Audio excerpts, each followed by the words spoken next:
તો અરવલ્લી જિલ્લામાં કૃષિ મેળો અને પ્રાકૃતિક કૃષિ મહોત્સવનું આયોજન કરવામાં આવ્યું। મોડાસા એપીએમસી માર્કેટ ખાતે યોજવામાં આવેલા કૃષિ મેળાને પ્રદર્શનમાં મોટી સંખ્યામાં ખેડૂતો આવી પહોંચ્યા હતા। પ્રાકૃતિક ખેતી કરતા ખેડૂતો માટે વિવિધ સહાયો તેમજ પ્રાકૃતિક ખેતી કેવી રીતે કરવી, શું ફાયદાઓ છે તે તમામ જાણકારી આપવામાં આવી હતી। સાથે જ આ કાર્યક્રમમાં પ્રાકૃતિક ખેતી કરતા ખેડૂતોને સન્માનિત પણ કરવામાં આવ્યા હતા। આ પ્રસંગે જિલ્લા પંચાયતના હોદ્દેદારો ખાસ ઉપસ્થિત રહ્યા હતા।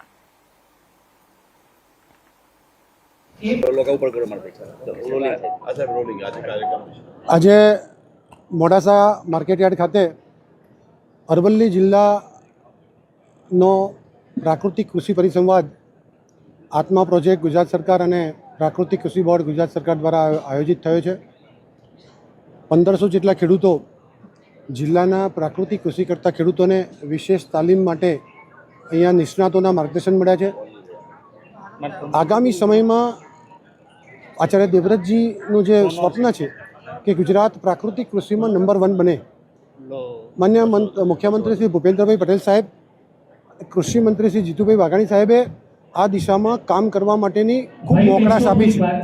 અને એટલે જ જે લોકો પ્રાકૃતિક કૃષિમાં રસ ધરાવે છે અથવા પ્રાકૃતિક કૃષિ કરવા માગે છે એમને સરકાર તરફથી આર્થિક સહાયો, વેલ્યુ એડિશન માટે, સ્ટોરેજ માટે, એફપીઓ માટે અને ખેતી કરવા માટેની જે પરંપરાગત સહાયો એ પણ આપીએ છીએ। એ ઉપરાંત સમાજ જીવન ઉપર રાસાયણિક ખેતીથી જે અસરો પડી છે એ વિશે પણ માહિતગાર કર્યા।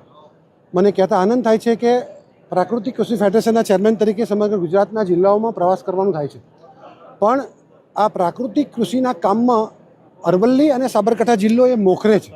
આજે પણ ખૂબ કામ સમગ્ર જિલ્લામાં થયું છે।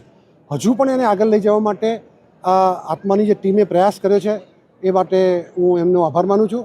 અને જે પણ ખેડૂત મિત્રોએ આ વ્યવસ્થામાં ભાગ લઈ જે કૃષિ કરે છે એમાં અપગ્રેડ કરવા માટેનો પ્રયાસ કર્યો છે એમને પણ અભિનંદન પાઠવું છું। સાથે સાથે પ્રાકૃતિક કૃષિ કરતા જે વિવિધ આયામો છે એની સ્પર્ધાનો પણ એક કાર્યક્રમ થાય છે।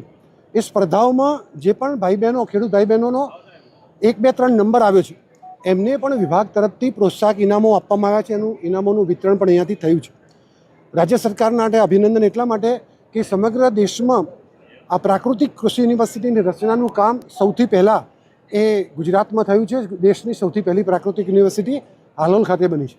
સમગ્ર દેશમાં સૌથી પહેલું પ્રાકૃતિક કૃષિ બોર્ડ પણ આપણે ગુજરાત સરકારે બનાવ્યું છે અને કૃષિના બજેટમાં પણ ખૂબ મોટી ફાળવણી પ્રાકૃતિક કૃષિ માટે કરી છે। ત્યારે રાજ્ય સરકારનો પણ આભાર માનું છું।